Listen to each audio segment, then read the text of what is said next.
ઘણા ઘરોની અંદર પાણી છે. જો વરસાદ રહી જાય તો સાંજ સુધીની અંદર સ્થિતિ સામાન્ય થવાની અથવા તો થોડી રાહત થવાની શક્યતા છે. ગ્રામ્ય વિસ્તારમાં પણ 50% વિસ્તારોની અંદર આજે પણ વીજળી નથી અને અહીંયા જ્યાં સુધી શહેરને લાગે વળગે ત્યાં સુધી ઘરવખરીને નુકસાન થયું છે. વીજ સપ્લાયની કટોતી થઈ ગઈ છે. એટલે એના માટેના પ્રયાસો વહીવટીતંત્ર અને નગરપાલિકા સાથે મળીને કરી રહ્યા છે. પણ ગઈકાલે અમે 12,000 ફૂડ પેકેટ બનાવડાવ્યા હતા અને લગભગ 600-700 ઘરની અંદર અમે પહોંચી શકાતા દૂધનો સપ્લાય આપવા માટે. અને જે ફૂડ પેકેટ છે એ તો જે આશ્રય સ્થાનો છે ત્યાં અમે આપ્યા છે. એટલે મોટી સંખ્યામાં અસર થઈ છે. હું ચોક્કસ આંકડો કહી શકું એમ નથી. પોરબંદર ખીજડી પ્લોટથી છાયા ચોકી તરફ જતો રસ્તો પણ પાણીમાં ગરકાવ છે. ઘૂંટણસમાં પાણી ભરાયા છે. રસ્તા પર નદીઓ વહેતી હોય તેવા દ્રશ્યો છે. રસ્તા પર પાણી હોવાથી બેરિકેડ લગાવી રસ્તો બંધ કરાયો છે અને આ જ રસ્તા પર આવેલી છે 3 હોસ્પિટલ. પોરબંદર જિલ્લામાં ભારે વરસાદ જે રીતે પડ્યો છે તેના કારણે પોરબંદર શહેરના અનેક વિસ્તારો જે છે તે હાલ પાણીમાં ગરકાવ થયેલા જોવા મળી રહ્યા છે. તેમજ રસ્તાઓ છે તે રસ્તાઓ પણ જાણે નદીઓ બની ગઈ હોય તેવા દ્રશ્યો જોવા મળી રહ્યા છે.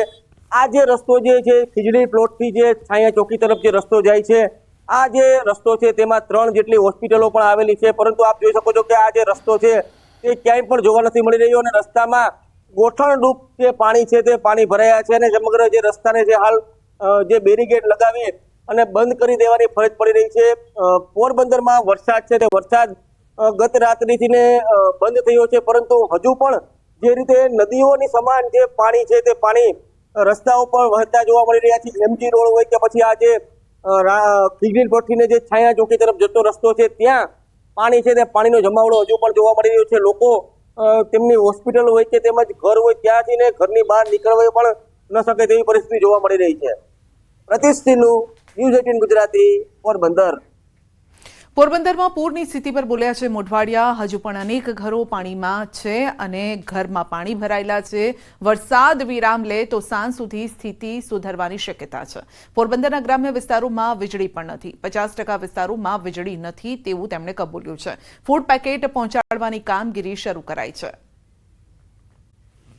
માં પડેલા ભારે વરસાદે લોકોની હાલાકી વધારી છે. વરસાદથી ઘરોમાં ભરાયેલા પાણી ઓસર્યા બાદ લોકોએ સફાઈ શરૂ કરી. લોકો પાણીનો નિકાલ કરીને થાકી ગયા છે. લોકોએ આવી પરિસ્થિતિ બદલ તંત્ર સામે રોષ ઠાલવ્યો. ફરી આવી પરિસ્થિતિ ન થાય તે માટે તંત્ર દ્વારા યોગ્ય વ્યવસ્થા કરવામાં આવે તેવી માંગ કરી.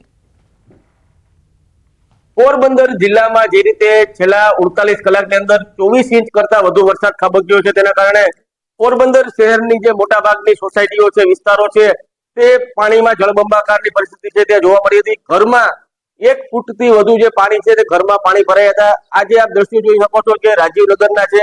રાજીવનગરના આ ઘરમાં પણ પાણી છે તે પાણી 1 ફૂટથી વધુ ભરાયા હતા, જેના કારણે તેઓને ઘર વખરી તેમજ જે તેમનું જે ફર્નિચર છે સહિતની જે નુકસાની છે તે થઈ હતી અને જે વાહનો છે તે વાહનો પણ પાણીમાં ગરકાવ થઈ ગયા હતા. લોકોએ આ જે રાત છે તે રાત પણ આ પાણીમાં ભરાયેલા પાણીમાં ગુજારી હતી, જેના કારણે ભારે હાલાકી છે તેમને ભોગવવી પડી હતી. અને પરિસ્થિતિ એવી છે કે લોકો હવે વરસાદ જે વાતાવરણ છે વરસાદી અને જે વરસાદ પડે એને લઈને પણ ડર છે ક્યાંક અનુભવી રહ્યા છે. આપણી સાથે સ્થાનિક છે, તેમને પૂછી મહિલાને કે શું પરિસ્થિતિ હતી બેન?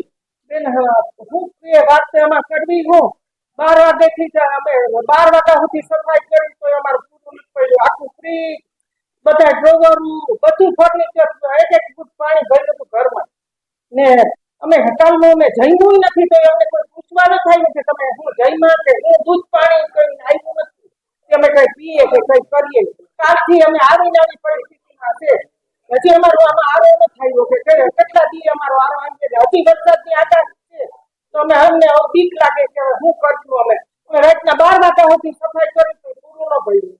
જે કાઢીઓ પૂરી દીધો ને તો અહીંયા પાણી બધું ભરાણું. પછી કાઢીઓ કાઢ્યા પછી આવી રીતના થયું કે નીકળ્યું પાણી ને રાતના 12 વાગે તો ઘરમાંથી નીકળ્યું. બાકી ગલીમાંથી હજી નીકળ્યું નથી. અમે કઈ સાફ સફાઈ કરવી ને પાણી પીવાનું નથી અમારા પાસે તો અમે જો દોરા પાણી ફિલ્ટરમાં ઓલું ફિટ કરી પીએ. એ પાણીનું તંત્ર પૂછવા ન થયું કે તમે શું કરો. ને અમે હવે અત્યારે થાકી ગયા. કાલે અત્યારે કાલે લાઇટની પર શું પરિસ્થિતિ હતી? પાણી ભર્યા હતા, આખી કઈ રીતના રાત ગુજારી? અમે પાણી આવી છે ને ગઈ રાતના આખી રાત એમને એમ થયું બરોબર આ રાત અને આવતી રાતના 6 વાગ્યા પાણી આવી ગયું હતું. અમે ઉઠ્યા ને 5:30 વાગે તો 5:30 વાગે પાણી આવી ગયું હતું અને 5:30 વાગે પાણી આવી ગયા પછી અમે બધા જેટલા અમને આમાં ગ્રુપમાં નાખીને એમ કે તમારે અમને રિંગ કરવાની જે અગ્રેસરો હતા રાજકારણી હતા એને કાઉન્સિલર ને આ છે બધા તો એની અમે જયારે મોબાઈલ 6 વાગે ચાલુ કર્યા ને કે ભાઈ તમે આવી રીતના પાણી આવી ગયું તમે કઈ વ્યવસ્થા કરો તો બધાના મોબાઈલ બંધ આવતા અને બધાને મોબાઈલ બંધ આવતા હતા. એની અમે પછી અહીં બધું અમારું હકેલવાનું હોય તો કઈ હકેલે તો 2 માણસ છે બરોબર વૃદ્ધ એટલે વૃદ્ધ કેટલું ઢળી શકે એટલે અમારે 50% આમ બગડી ગયો કે ઢળી ન હકીએ એને હિસાબે ને બીજા નંબરમાં હું પછી આ બધું ભેગું ખાવાનું તો થઈ ગયો. ઘરનાઓને કીધું તમે ઉપર બેહો ને હું ગયો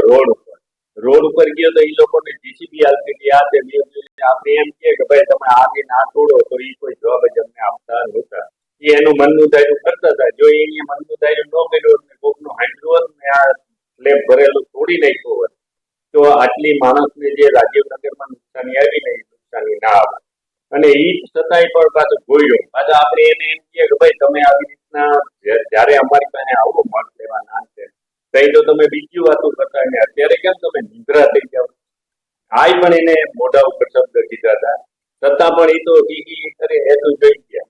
પછી છેલ્લે અર્જનભાઈ 12:30 વાગે આવ્યા અને અર્જનભાઈ એમ કીધું કે ભાઈ જે તોડવાનું થતું હોય ને એ બધું તોડી નાખો.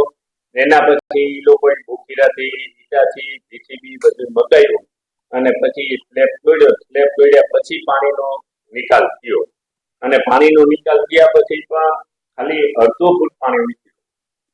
પછી રાત પડી ગયા પછી પણ તમારે આમાં ઘરમાં ક્યાંક બેહવાનું હોય તો તમે બેહો ને તો રસોડાની અંદરમાં તમે કેમ હોલું તો તમારે લોટ છે આ છે તે તો બધું એસે ડોવરમાં જોયું તો એ બધા તો પલરી ગયા. પછી ગામમાં દુકાનો અહીં 2 છે તો 2 દુકાનની અંદરમાં બધા બીજા થોડો માલ લઈને ભૈયા ગયા તો હું ત્યાં ગયો તો માલ સામાનની દુકાન તો આપણને જમવું તો અત્યારે હવે અમે 5:30 વાગ્યાના ઉઠીને સાફ કરીએ તો અત્યારે આ ઘર સાફ થયું.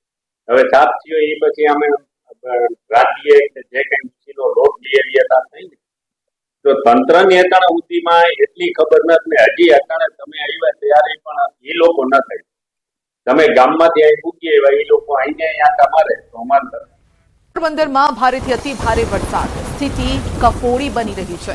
ચિકાસાથી બાંટવા તરફ જતો સ્ટેટ હાઈવે બંધ થઈ ગયો છે. સ્ટેટ હાઈવે પર ભરાયા છે વરસાદી પાણી. સ્ટેટ હાઈવે સાથે જોડાયેલ અંદાજિત 45 જેટલા ગામો સંપર્ક વિહોણા છે. એક ગામથી બીજે ગામ જવા માટે ટ્રેક્ટર જેસીબી સહિતના વાહનોનો ઉપયોગ કરવો પડે છે. ઘેડ પંથકમાં દર ચોમાસે આ પ્રકારની પરિસ્થિતિનો સામનો લોકો કરી રહ્યા છે.